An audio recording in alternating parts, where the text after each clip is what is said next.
All right, everybody, welcome to the Serious Angler podcast, where, as always, our main course for you will be talking and hopefully teaching you more about bass fishing.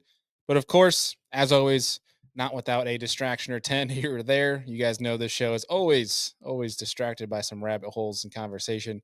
So whether you're here to learn or just hear some bass and banter, you guys are in the right spot. As always, I'm your host, Bailey Eichbrett. And unfortunately, the Bassin captain and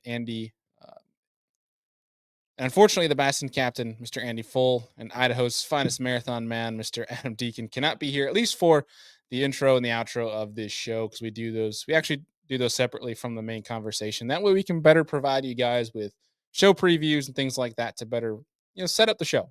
And so they're not with me on this one, but Deacon and I are together on for the main course of this show.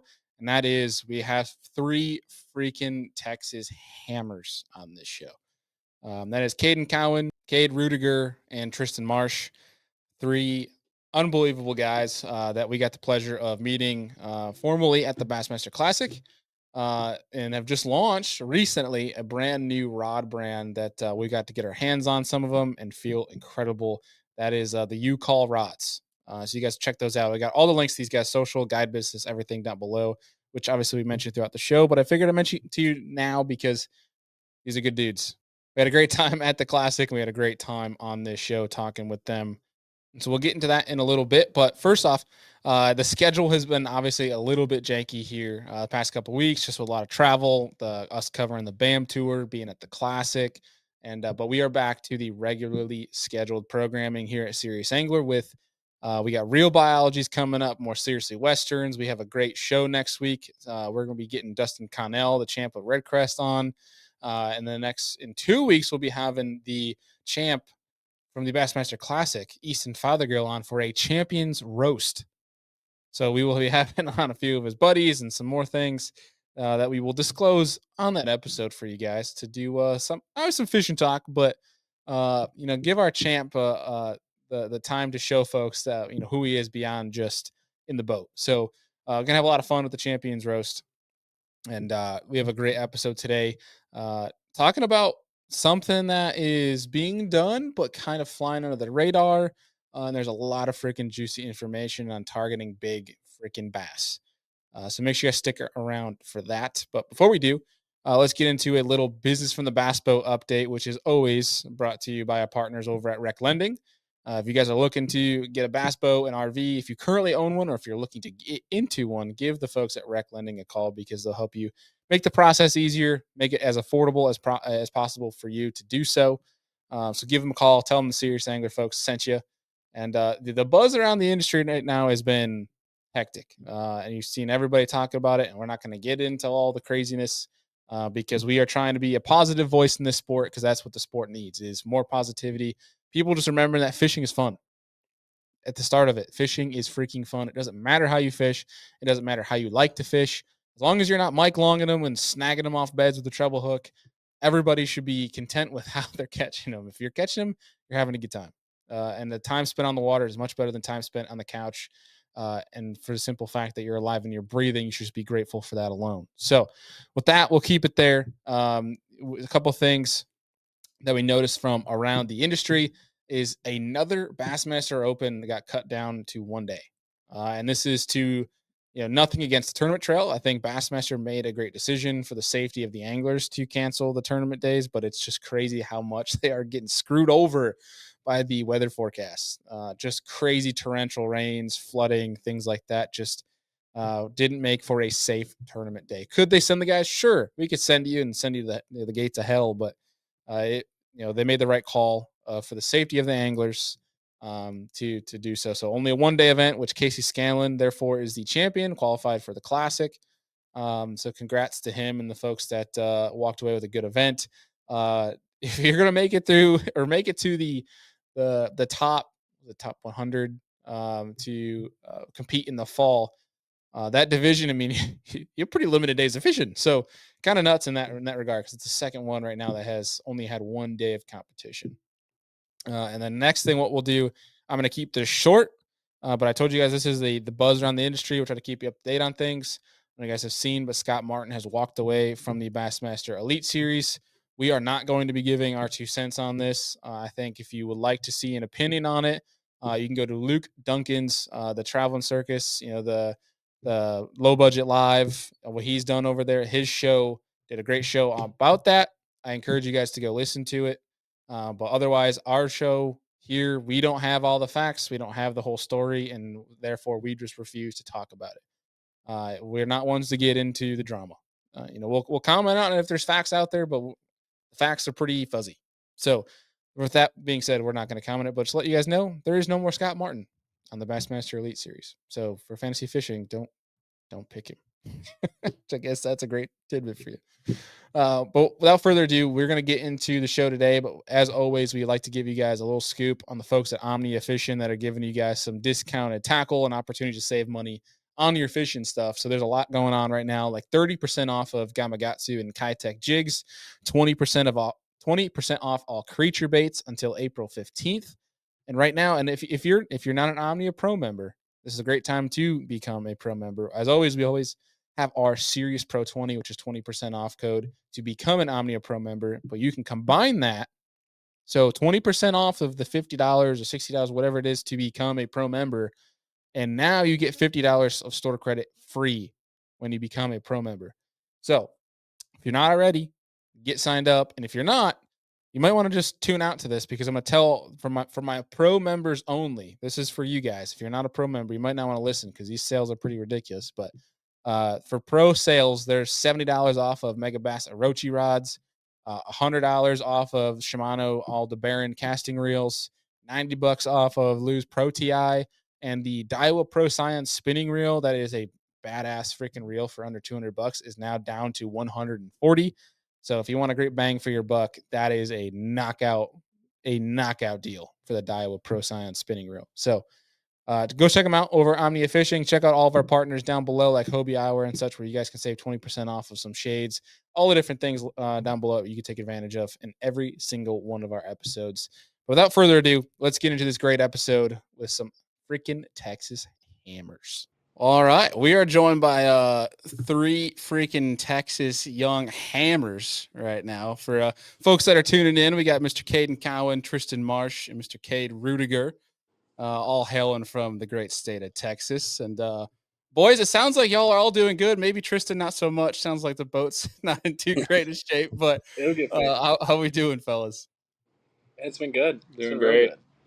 Cold front kind of postponed us, but yeah, looking for some bedfish, looking real hard. I'll tell you that much. Really hard. It was a grind today. It was bad. Really? What was the verdict? Did we have any over 10? Any big ones?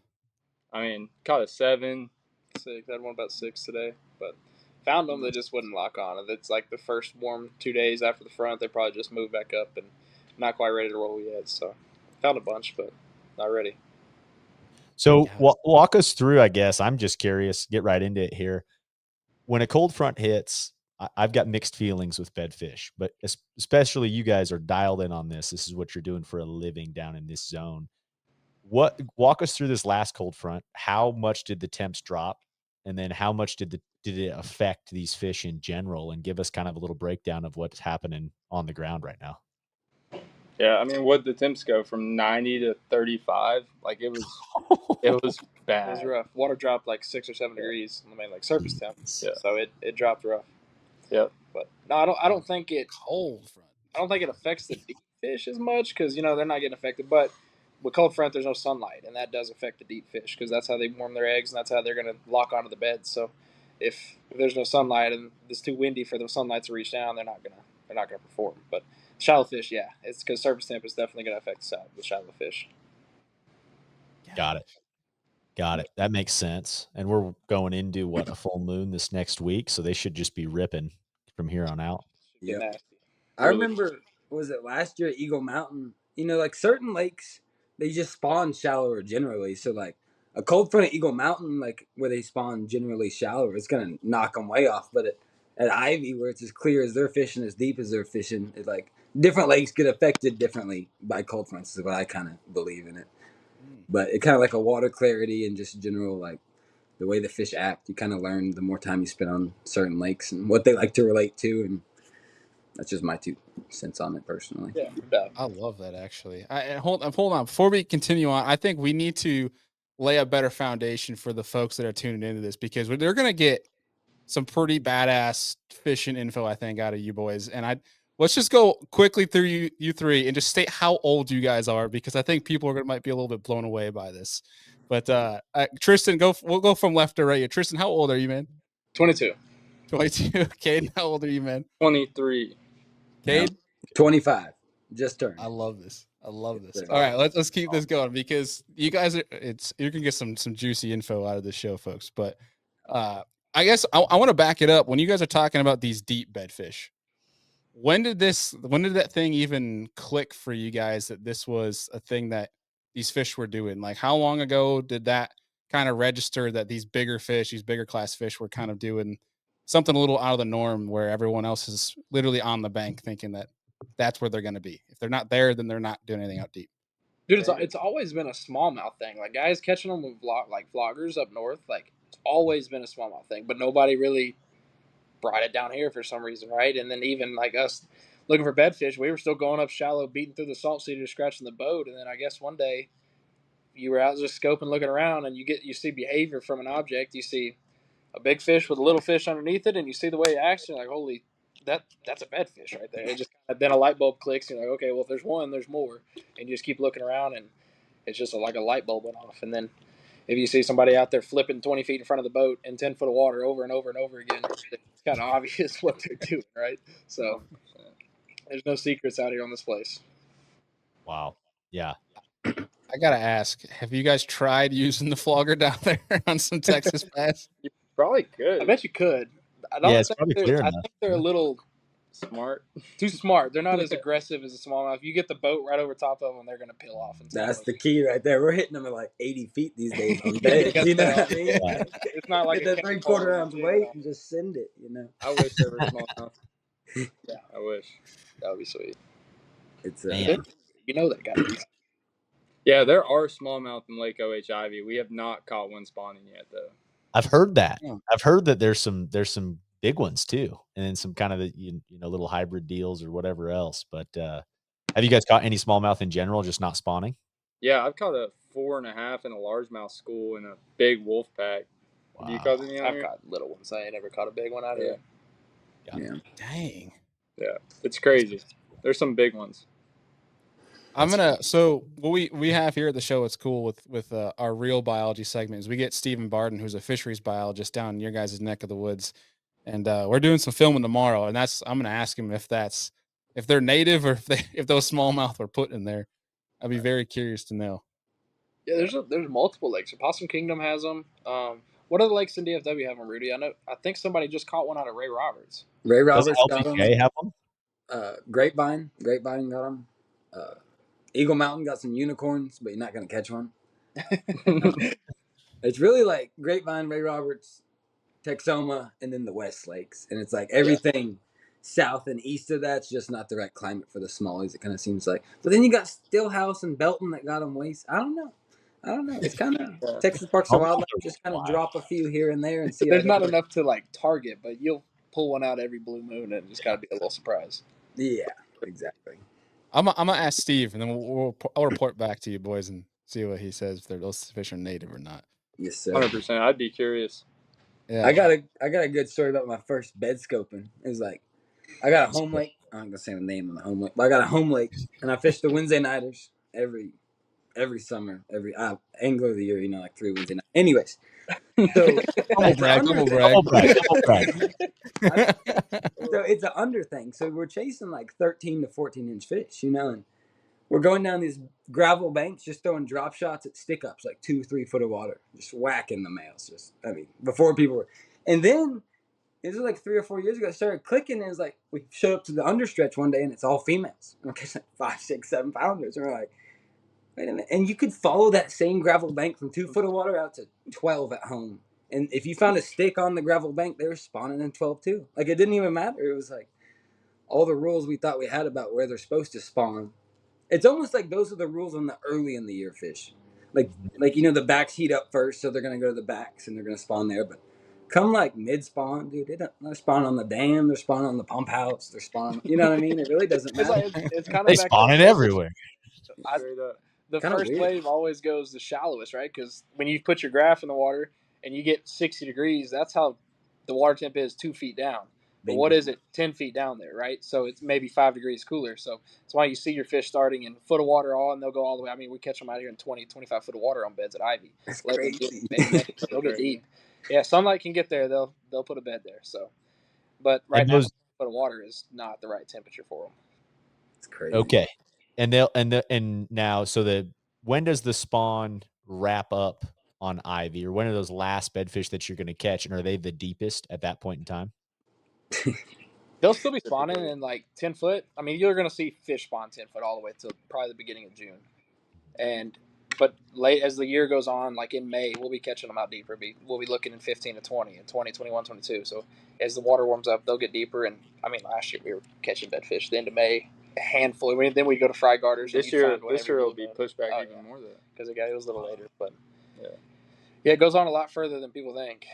They don't just spawn on the bank. For sure. so crazy. That's Man. freaking nuts. It is, man. I've successfully caught some bedfish looking at them on forward facing, right? Never deeper than maybe 10, 15. And I think the part that I struggle with, or I'd love to get your guys' take on to some degree here, is, I love bed fishing when I'm looking at them, right? I can see every movement. I can see what that fish is doing, every little detail. I can see what's making them tick, what's not, those types of things. But when you're looking at it and you're getting feedback from a screen, I guess, what are some tips just in general that you have when you got one that you're like, hey, look, I see a stump. There's a fish on this stump that's circling around or whatever it may be. Like, this is a bedfish here. Like, what's your cadence? What's your startup, like start to finish, on how you're going to start to work that fish into biting without being able to see it with your eyeballs? You started? I mean, just getting her hot, honestly. I mean, that's number one. And then from there is catching her. So once you get her hot, typically, like, what we like to do is find the fish. And then once you find the fish, lots of times, like right now, you'll see a fish on an isolated piece of structure sitting with a male, and you'll flip to them and they'll just leave and put a waypoint, and she probably won't be ready to bite till tomorrow or even the next day lots of times. That's what you've noticed also recently, huh? Yeah, they just swim off. Sometimes these fish, when you throw in there, you'll see the male. So you don't ever really see the male first because they're small and they suck to the bottom. But you see the female. I mean, you got a 10-pound fish sitting a foot off the bottom. You're not really going to miss it, right? So you throw the bait over, and she may swim off like 10, 20 feet like you see with your eyes. You throw up on the bank, and they'll swim under the boat or whatever and peel off. But then the male will be in there. And what I usually do is I'll just leave the bait sitting in there. Just let it sit, because these fish at Ivy, they're the smartest fish in the world, I swear. When they see a bait fall from the heaven and come down and sit on the bed, something ain't right, like, that ain't right. But if they swim off the bed, and when they come back here in 30 seconds and there's something on the bed and they didn't see it fall from the sky, then they'll look at it and they'll kind of get interested. They come up and they start standing on it. They do they get right here and start looking down at it. So, what was that? The roll sideways with the eye. Yeah, and then you put like every time. gas, waypoint. Yeah. But the best way, in my opinion, to get the females hot, especially the big females, is not by messing with them. Get the male mad. Just sit there and piss the male off, and she gets mad when you're making the male mad. It's kind of weird. So it's back to that thing when she swims off, when she comes back, start shaking the bait. That's when the male will get mad, and she sees the male getting mad, and then she'll kind of get into it. It's the same thing with eyes. It's from eyes to their little orange dots on the screen now. So it's the same stuff, but it's a little bit different. It is, though. It's almost it's the same, though. Like you said, you love bed fishing with your eyes, and we're bed fishing with our electronics. But like he said, if you see a female that ain't locked on, we're not going to waste half a day on her. But if she ain't leaving her tree, I'm probably ain't leaving her until she's in the boat. You know what I mean? It's one of those deals. I will say, as far as catching with the electronics, I personally think it's easier because they can't see you. When you see a fish up on the bank, that fish can see you too. So, I mean, there's some fish, when a fish is locked, you can usually get that fish hooked in the next 10 minutes if they're like locked. Sometimes you work fish, of course, but you can very rarely do that with a big fish on the bank. You usually got to work them for a while. It's still reading the fish, though, just we're reading it with different. 100%. I don't know. Whatever I'm trying to say. Reading it with different senses, I guess. Yeah. Yeah. I'm for sure though clipping Cade when you were representing what that fish does. I'm clipping that and I'm playing it on repeat, dude. That was That's perfect. exactly what they do on scope. That Dude. first time they see your panorama like- on the bed, they just It's funny. Your heart starts beating because you see that fish just levitate. You're like sitting there holding the rod, You just feel a waiting for Get thump, and you're like, ready. "Oh no, that was the male." crazy. Yeah, Yes, your you buddy. wanna- You're like, you what wanna tell power him line that is that tidbit again? or no? Don't catch the male. Yeah, Yeah, don't catch the males. That's man. It's I don't know. Don't catch 50-50. I always suggest don't catch the male. The only time I'll ever catch the male is if I'm last resort. The next day is going to be terrible weather because sometimes you catch the male and she locks on, but then sometimes you catch the male and you don't ever see her again. It's just so it's like a last resort, last effort deal. It's you don't know what's going to happen after. But Yeah. I'd rather take 30 extra minutes and catch the male, or then not catch the male and catch the female than take that risk. So yeah. catching the male is always risky. So it's funny you'll throw in there, especially with clients. I'm like, all right, if you get bit, don't set the hook. And they're like, what? And I'm like, don't set the hook. They're I know. both nose down So, on it. and he gets bit, and I'll be like, they'll be like, I got to bite. And you have to sit there and watch them. And if, like, it sounds dumb, but if the male swims off and the bait swims off, it's the male. If the female swims, and you just kind of have to sit there and watch them, and then I'll be like, swing, or set the hook. And then they'll set the hook because it's the female. But Crazy. if it's the male, you want to shake him off. You don't want to catch him. So I it's was just gonna ask, like with clients, that's got to be a struggle. And So what we'll do too to make mention for the folks that are tuning in. If you guys are looking to catch a fish for a lifetime, we'll include these guys' guide service, all their social links down below. Get in touch with these boys. But yeah, I mean, I'm sure you probably screwed up a few big ins when with clients setting the hook on the males and having that whole thing happen. oh, For man, sure. it happens. I mean, I don't blame them. When you grow up and you get a bite, you're Yeah. setting the hook. It's hard. That's not to. right. It's pretty hard. But how long do you guys think it took to get that dialed? Once you realized that these fish were spawning deeper, and then obviously trying to translate what you see visually with your eyes and a fish on bed to seeing that obviously with forward facing, like how long did that take of an adjustment period to know like when the male's got it versus the female? I'm still adjusting personally. Like, I mean, it's just they get Honestly, smarter me every too. year too. You know, so They I don't know. definitely change. Each fish is different. It seems like every time you see a fish, it acts like a different fish. So it's I'll say as far as like learning the technique itself, man, it's just like regular scoping. Like when you first put your scope on there and you go out and you throw a minnow over a fish and you watch it come up and eat it, and you're like a light bulb just clicked, right? I So get it. I get it now. I understand it now, right? So it's the same thing with bed scope. When you see one, you're like, okay. Then you see two, and you see three, and you're like, okay, this is easy. Like this is easy now. Yeah. So it's the same thing. And I will say we're kind of blessed here because it's hard to miss a 12, 13 pounder sitting on a Right. bed. It's a big fish down there, right? So I don't know, man. I think everybody's different. Just kind of depends on how many you come across. The faster you learn. For sure. And then them deep bed fish are so hard just to like. I mean, sometimes you're sitting on these fish for an hour and the wind's blowing and they're like a small dot, a big dot, but I only got a 12-inch. He's got a 16, but a smaller dot on the bottom. And you're trying to sit there with clients and have them cast at it, and the boat's drifting around and you're having to drop it just right in that sweet spot. And I personally like scoping like super shallow where I can pull down, did good on the open on Santee, doing that just with what I've learned here, bed scoping. It was crazy. I was like, oh my gosh, I finally found a lake outside of Texas where they're doing the same thing. But it's where you can actually pull down. That's my favorite way to catch them. It's so much easier, especially with clients, just to sit there. You're not moving. I mean, it's so hard to be moving around and try to get these bedfish to bite when you're sitting on them for an hour, 2, 3 hours sometimes. It's crazy. Yeah. Now distance with the boat. I mean, you kind of made a joke, Cade, about being 80 feet from them, which is like, man, like it's getting to that point anytime I feel like I'm using forward facing now where it's like, I want that fish to not see my bait unless it's 60, 80 feet out. Right. And then once they get within 40, a lot of times they're turning back, whatever else it may be. So what are you trying to distance wise be? I mean, say you've got a fresh fish. You're like, man, I'm pulling up on one. Here's a female on a bed with a male. What is your first cast going to be distance wise to that fish?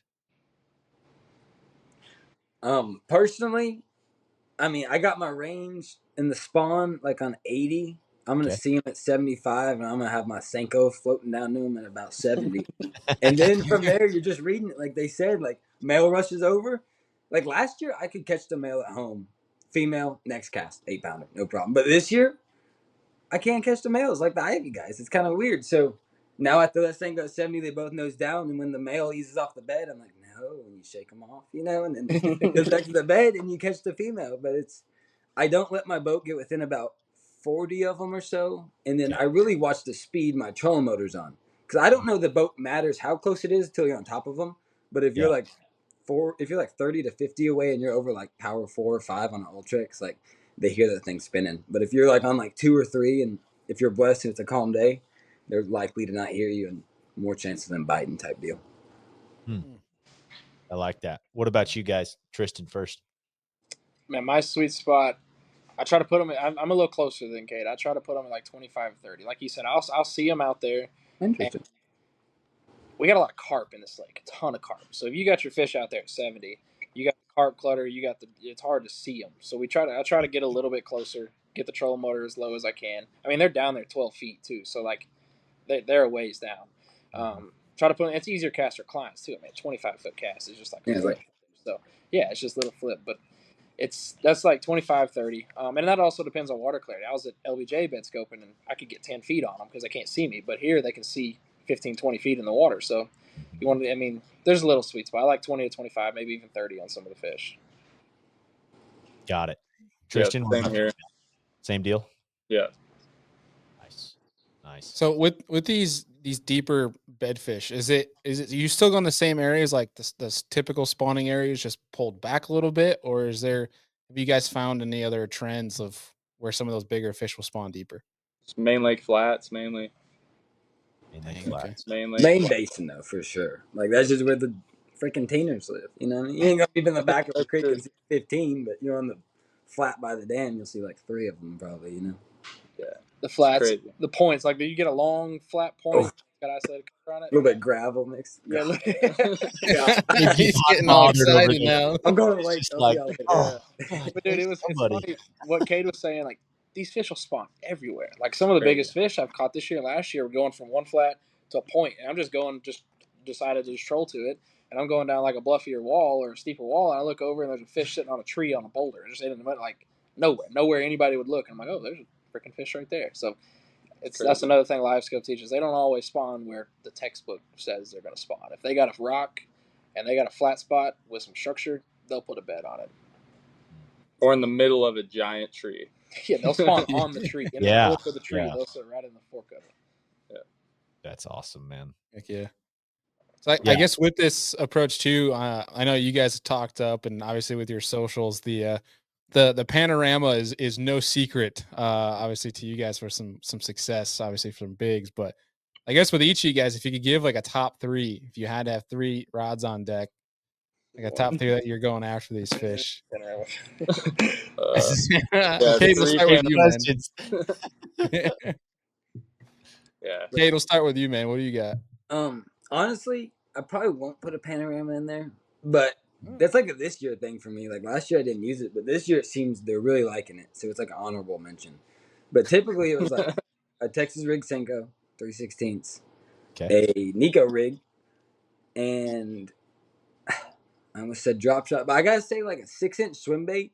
I wouldn't catch them on it mostly, but a lot of time a female that wasn't all the way locked on, it'd make her mad enough, like gizzard flying over her head, that like the 5th flip was my Senko. She thought it was a gizzard, and she'd eat it. So honorable mention is the panorama, but I'm gonna go with Senko, Nico rig Senko, and a swim bait.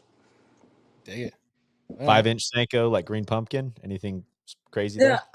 I try to just go off the wall. Like if I think a lot of people throwing Senkos, I'll like bite it in half, make it like a 3-inch Senko, or like I don't know. It just like sometimes like Tawakoni when they're on beds, like I was dying the whole Senko chartreuse. I shit you not, like the whole thing. So really, just I try to figure out what the fish tell me. I try not to like show up with preconceived notions most of the time. I love that, man. Yeah, the way to me, I could just tell, Cade, you're just a natural fisherman that just is willing to do stuff out of the box, man. Like to me, I got a buddy that's just like you that I'll turn around and I'll just be like, what in the world are you throwing? Like, there's no way. And then he's just smoking them on something ridiculous. Hey, I promise you, if it's warm in the middle of the winter, Rudy will go throw a top water. Oh yeah.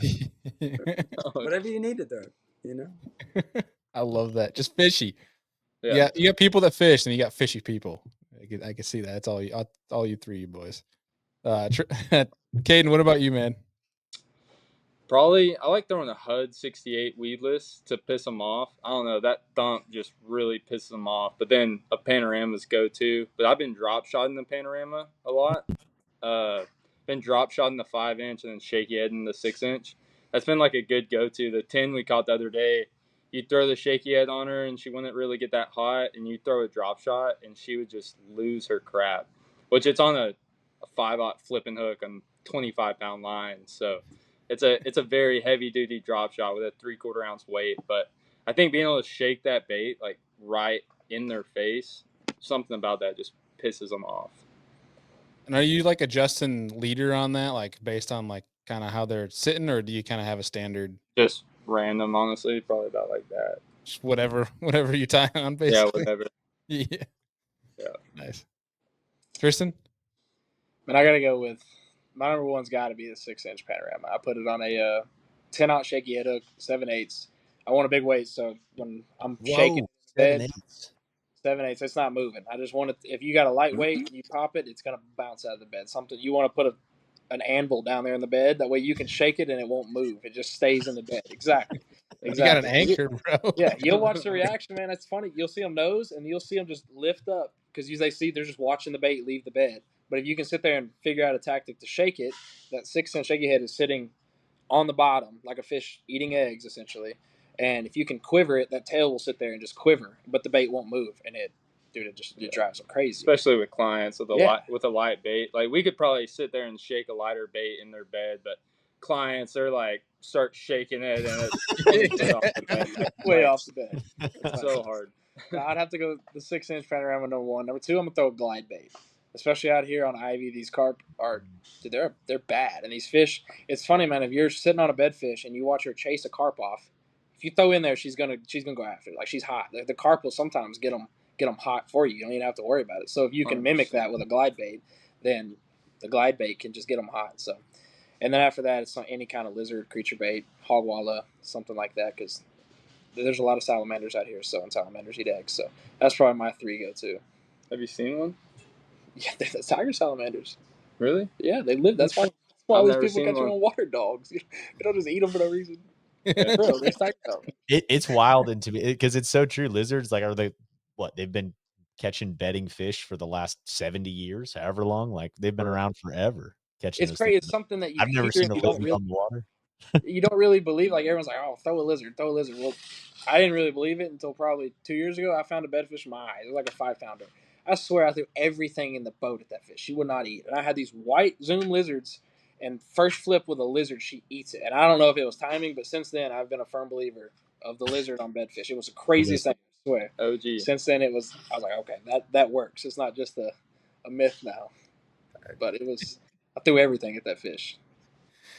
You be making my father proud because that's all he throws is a weightless lizard. Doesn't matter where in the country, that's all he throws. He's like, I could sit in the back of the boat, weightless lizard, and he's gonna smoke all of us.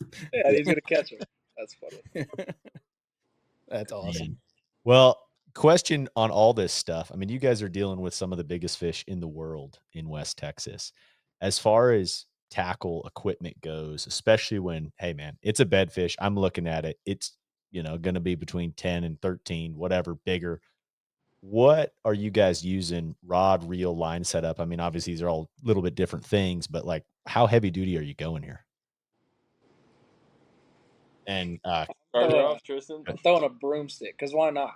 Like, I'm throwing a U-Call prototype, an 8-footer. Is that tan one? Is that tan one I'm seeing on social? That thing's sweet, dude. Yeah, Looks pretty bad. sick. I think it's nasty. If y'all Both want to with see some 11 freaking hook sets, you need to follow these boys. Dude, I mean, I got a 10-aught hook. I got a piece of rebar with rope as line and an 8-foot rod. Like you got to hit them, you got to stick them. So hit them and then just reel. Just don't stop reeling. They ain't breaking the line. They ain't breaking the knot. Not breaking that U-Call rod. So after that, just drag them to the boat because we're fishing salt cedars, and right now with the water up like it is at Ivy, there's salt cedars, and we're fishing in a jungle. So if you let them take off in there, they're gone. So you might as well use big rods. There's no point in hooking it on a small rod, right? So And you'd be surprised, like, you can winch a 13-pounder all the way to the boat as long as you keep your head up. Yes. Like, they don't, I mean, they fight hard, don't get me wrong, but as long as you keep them pinned and don't give them anything, like, you could pull them all the way up to the boat, no problem. That's crazy. Yeah. It is crazy. Man. I remember you saying, Caden, when we were at the Classic Expo, like you're talking with the clients, they're like, "Yeah, you need to set the hook," and they're like, "Oh yeah, yeah." Like, no, you need to set the hook. Like, try to break my rod. Yeah. They're like, you need to crack them. That's amazing. 100%. Yeah, feel free to touch on the U-Call stuff a little bit, Caden. Definitely got a shout to you boys. That was a fun time at the Classic. We talked a little bit in our post-Classic show. Yeah, give a little people some insights on the brand you just launched. Yeah, so we've been building it for the past 2.5 years now. Lots and lots of prototyping. Rudy knows, Tristan knows, we broke a lot of rods. Like, we fish every single day. I'd get a batch of rods in, and we would just, like, go to the lake and try to break them. Boat flipping trees, 10-pounders, like, honestly, anything, just trying to break them. And we finally came down to, like, a really, really good product, and we launched for the first time at the Classic. And, yeah, it's been going great. We're getting in some shops now. Website should be up next week. Like, it's very exciting. It's been a long, long time coming. Oh yeah. It is sweet. Great time at the Classic. Great rods, dude. Loved how many people were in the booths. And man, even guys like Steve Kennedy swinging by, like, "What's this? I need a scoping rod. What do we got here?" So, Dude, cool. yeah, he collabed with us. He caught a 30 Yeah. bag shaking a minnow on a U-Call. That's crazy. Oh, That's pretty sick, dude. Yeah, super, super cool. You had to have been pretty geeked out when you saw that news. Oh, coming yeah. through. Yeah, it was crazy. Tripping. I was like, no way, shaking a minnow? What a dog. That's What the a crazy. dog. He's using live scope. Was the crazy part. It wasn't like a swim bait rod. It's like, Yeah. Yeah, it's like Steve Kenny's going out of his element here. You know what I mean? He's using U-Call to do it. You know what I'm saying? pretty badass, dude. Yeah. Heck yeah. Well, so we have this one question we like to do on the show, a little fun segment that is a little amped outdoors electric take is what we call it. It's a bold question that we ask that we like to get a bold answer from. So Here we go. yeah. So this one obviously powered by Amped Outdoors. That's our preferred choice of a lithium battery for each of our adventures. And that is for this one. The question is the most underrated month to come to Texas and catch a fish of a lifetime. Oh, I like that. Underrated. Tristan, we'll start with you, man. What do you think? Underrated. So everyone's thinking like January, February, March, April. That's what everybody's coming, right? But I'm gonna talk about Ivy specifically. I don't know. I want to say this. You don't feel like you have to. You don't have to. The Nah, glide you bait bite do. at the end of the summer, during like August, beginning of September, can be nuts. You get on a ledge and there'll be schools of them in these trees, and you throw a 6-inch glide bait over, and it looks like bees coming up. I had a guy catch a 13.3 on a glide bait a year or two ago, just on a glide bait, throwing it over a school, and they just look like bees coming up in 13.3. So it's That's insane. middle of summer. I mean, a summer build 13.3. That's a giant fish. Yeah, that's a fish. You ain't. That's like a 15 during the spawn. Yeah, that's a big So one. crazy. It's a big one. Gosh, dang. Man. Real quick on that, when you're saying, because with how many fish there are you able to throw back and keep catching them, or like are they at school like one and done? Man, so you don't want to beat them up too bad, right? You don't want to sit there and throw and pull them out there. Like, you want to go to the trees. Like, obviously, we'll have ledges, different trees, and you'll go down the ledge and you'll see there'll be 5, 6, even up to like 30 fish in a tree. You throw over them, you catch one. Sometimes they'll go back. Most time they're just going to scatter. So go to the next one. Eventually, you'll come back to the tree and they'll be schooled up in there again. So it's pretty much you got one shot at them, and then if you catch one, you catch one. If not, you're at the next tree. Like I said, you're dealing with the smartest fish in the world out here. So they know better after that first chase, and they see the trolling. They're like, "Yep, okay, let's go to the river channel now." So they're a little bit smarter than the normal. It's crazy. Yeah.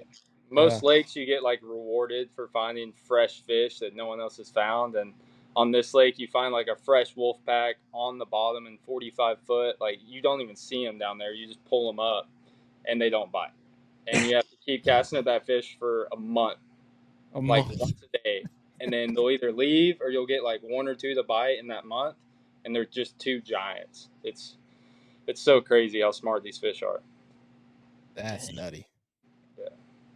Damn. Caden, what's your underrated month?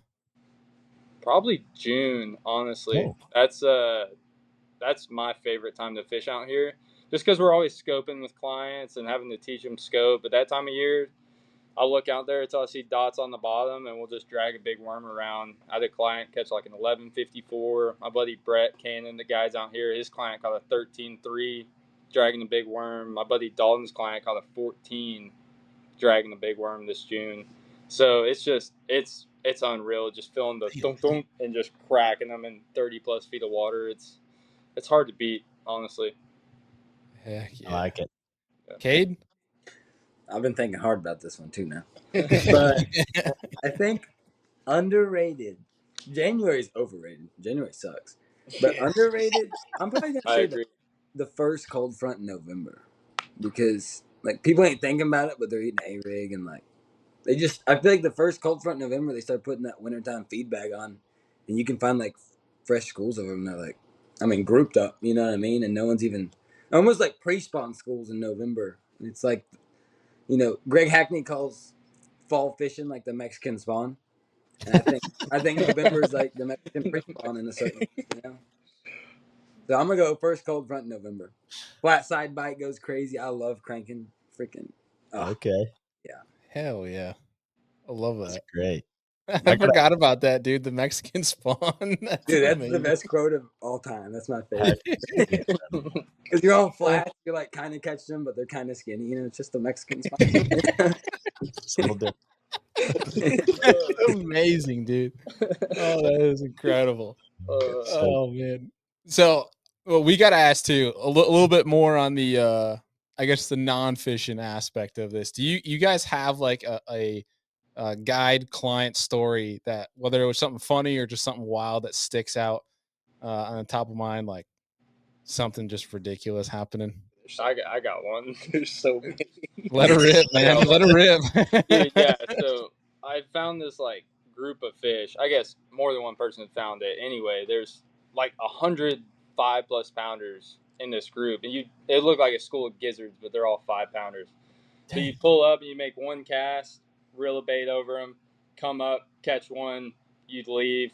We'd already caught like 5 fish over 5 pounds that morning, and my client's from New Mexico. He doesn't really fish that often, and he's like, "Man, this is great," I'm like, "Dude, no, we're like crushing them." And most people expect to come to Ivy and just like wear them out, and it's not that type of lake. So we had a good morning. We pull back up to this group, and one of the biggest fish I've ever seen in my life comes up off the bottom out of that school and just smokes his bait. And you got to keep in mind his baits. We're in 30 foot, and his bait's halfway middle of the water column. Nothing around. We're on sand bottom, and this fish comes up, and he sets the hook, and his rod doesn't move. And I'm like, reel, and I turn around to get the net, and I get the net. When I turn back around, he's looking at me holding the rod, and he's like, "I'm hung up." And I was like, "No, you're not." Start reeling. He starts reeling again, and I get on scope, and that fish just throws that bait out of her mouth. And I was like, "Dude, do you realize what you just did?" Oh, the one you wanted to see. But I was like, "Dude, that fish was so big, and he thought he was hung up."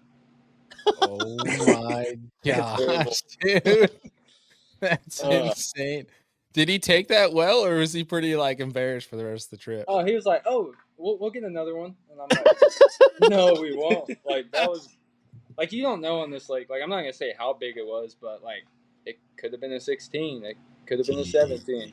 Like this lake's crazy. My buddy the year before caught a 1660, doing the exact same thing out of a wolf pack hunting that same time of year. So it's crazy what's in this lake.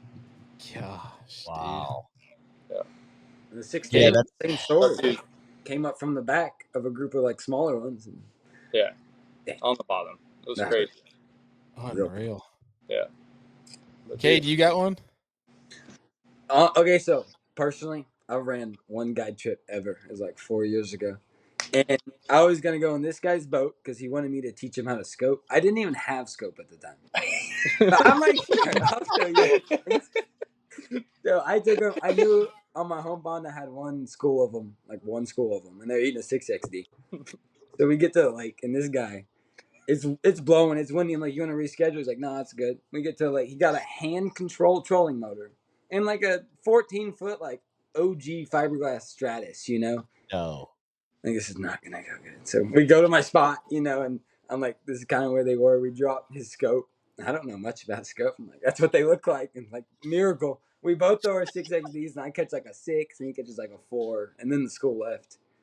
And it was the craziest thing. I felt like I didn't teach this guy a whole lot. And I get a text from him a week later on my home lake. He's like, man, I felt like I learned so much from you. I've been throwing the 6XD all week. Just caught like a 1097 off the bridge. He sends me a picture. He's on a 1097 on the Chartreuse Blue 6XD. And that's my only guide story, but that's it. I love it. That's awesome. That's it. Hail. I think, Tristan? I think the one most fitting is it was actually the 13-3 glide bait fish. We had been fishing for a minute, and the sun came up, so these fish had done glued to trees and quit doing their whole roam thing, and it was in August, and I had let's say a kid. He was about my age now. He was in high school, and he was throwing a 7-11 rod with a 6-inch glide bait. The fish is out there 70 feet. I'm like, all right, look, just right here, top of the tree. I need you to make this cast, please. Well, he freaking dimes the cast, and then he looks at me like, I got a backlash. And I swear to God, it's the worst backlash I've ever seen in my life. I mean, the line was coming out of the reel like bad. And jeez. I'd like estimated in my head, I was like, all right, this bait falls like a foot every 2 seconds. Like, you got 10 seconds, start ripping. He's like ripping. And I'm watching the bait, and it gets like, I don't know, like a 7 or 8 feet above her. And I'm like, all right, start reeling. And he just reeled up the backlash. And once he got to the top, I said, pop it. And he popped it one time, and that fish came up and just mouthed it. No. And then she went to rip drag, and just completely ripped the backlash out of the reel. And then so the reel was clean and the line was all tight, but it was I don't know how we got it. I don't know how it happened, but That's amazing. That's meant to be, dude. Yeah. he Any just other took off time? running, just peeled the whole backlash out. I was like, that is beautiful. Yeah, that's crazy. I thought you were going to say it was going to snap the line like that, just because all those bends in your line, and then that fish Yeah. rips the drag, and That's what was going through my head, and then it was like God sent. The line was just like just flying out, and it looked perfect when the fish was in the boat. I was like, that is just God sent. Couldn't do it again if you tried. Not a chance. That's incredible. What are your guys? Because you guys are out there grinding every day. From the sounds of things, by the looks of it, from the content you guys are putting out. Like, what are your guys' career goals? Like, you guys just enjoying the guide life, want to keep pursuing that thing, or do you guys have like some a height you want to reach, in life or in the fishing industry or whatever it may be? Caden, I guess with you, man, Mr. Businessman. Let's go with you first. Yeah. Honestly, just keep growing the rod business and then fish the opens again. cool. Try to be in the Elite Series one day. That's most people's goal that fishes, but I don't know. I fished them last year. I just want to take a step back this year and possibly next year and just focus on building something and then get back into it. Honestly, that's my number one goal. Tournament fishing, that's what I grew up doing, and that's what I'll keep doing, even if the scope isn't around. So, hell yeah, 100%. love that, dude. Yep. Tristan, Man, I enjoy the content creating stuff. I enjoy guiding. I'd like to take it to a level where, honestly, I could travel and guide, like go to Florida in February, freaking Bedscope, Florida, February, come back, Bedscope, South Texas, and then go, and then just slowly make your way out. I'm serious. The Bedscope thing's so addicting, dude. It's Bedscope and Smallies, dude. Yeah. But that would be crazy. I'd like to get into the content creating, and I don't know if you saw the last video that we threw out, but more cinematic looking, almost like movie type stuff. There's not a lot of guys that are throwing that stuff out, so I've been talking to the videographer and would like to get into that and travel and hell, like go to Mexico. We've already talked about going to Australia or Brazil or something, catching peacocks. And nobody's doing that stuff, so talk about that. But I still want to guide. I still would like to guide, but while doing that, you're getting more clients through the content, so it's kind of like a double whammy. Absolutely. Hell yeah, love it. That's awesome. Cade, what about you, man? Well, actually, I don't guide for a living. I do HVAC work. Living in Texas, it's hot like 9 months out of the year. So Great I business make to be in. pretty good money, but I also have the free time to fish. So I fish like 5 to 7 days a week, like all year. And my like future goals, I mean, I don't know. I love fishing. Like I'm a hardcore tournament guy for sure. That's why I don't guide, because it kind of conflicts if you're on the wrong lakes, you know. And I don't want to ever lose like my love for it. Like I'm addicted to it. That's all I do, all my free time, and I guess I just want to be the best tournament fisherman ever. That's probably my goal. Freaking I A, like right, it. bud? What Yeah. What are you fishing right now? As far as, are you fishing a lot of the Texas team stuff? What are you doing? Yeah, just regional like bass champs and TTOs and stuff. And I mean, Yeah. it's going good. We won an angler of the year last year and won $1,000 fishing at home. If you can make good money fishing at home, it's kind of hard to go fish the opens. You know, like you can either go into that 50 grand or like make like 40 at home. It's kind of like, you know. But I Yeah. would like to make it to the opens level one day and have a shot at the classic and the elites like that. But I really love the regional. I like our lakes are always changing. I like knowing every lake around me. Like I spend a lot of time. I go to Grapevine one day. I go to Eagle Mountain the other. Louisville, Ray Roberts, Tex Elmo, Home Pond. You know, and I like spending time on the water and living every day and getting the most out of it. You know. Hell yeah. Deacon, that sounds a lot like some of the conversations you've had with different folks about the choosing the regional side over trying to chase the professional route. How it can almost Yeah. be smarter. Well, I don't, look, personally, I like looked at kind of things, right? Chasing stuff, especially from the West. And I have a lot of buddies doing it. I have some that are doing it very, very well that I think we'll see in the elites here very, very soon. And I've got nothing wrong with that. I think it is a badass thing to go chase and go do. For me, I'm kind of the same way, right? Like I enjoy the Western region. I enjoy the region I'm fishing in. I work a job, I sell farm and ranch real estate, and I fish and have the podcast. And like I'm creating a great life, enjoying that, doing it all in between. And I think everyone's kind of on their own journey, right? On what they want to do. Like, I think it's really cool because we have 3 young anglers right now that have 3 different kind of paths of what they want to end up doing. And I think that's inspiring. It shows like, as much negative as we have in the fishing industry right now and things, like we've got young guys out here trying to make it happen their own way, and no one has the same path, in my opinion. So it's cool to see the differences. Facts. No negativity from Team UCall whatsoever. That's what you can guarantee. Zero. That's like what we're built on, is just being homies, honestly. Yeah. Like there's no time for drama in this world, and I feel like our generation just kind of over it. Yeah. I look at you guys generation, you know? Anyways. Yeah. You guys are like the what we call like the silent majority, where it's guys like you just don't care for all the negativity crowd. You're just gonna go out, like you said it perfectly, Caden. When we were at that dinner, we're just a bunch of homies that like to drink beer together and catch big ass fish. Like you said it perfectly. And it's like, if you can't get down with that, you probably shouldn't be fishing in the first place. That's right. Margaritas and Mexican food. Hell yeah. And the Mexican spot. How were those margaritas, by the way? Top tier. Dude. Ask Bailey about the rest of his evening. Bailey got absolutely blasted. It was fantastic. Damn. All right. Just expose me to the world here, Deke. Right. We're live. Yeah. Too bad Brax isn't here. Brax led us on an adventure. No, that was J-Hall. It was J-Hall. Were you there, Rudy? No, I got after Joe T's, we went through the woods, followed a river, like a creek for a mile. We stepping over homeless people. Like, it was crazy. We trusted this dude to get us back to our trucks, and he took us. So I don't even know where he took us, but we got to the truck. Yeah, Brax was trying to find bedfish, like, in the river. Like, it was bad.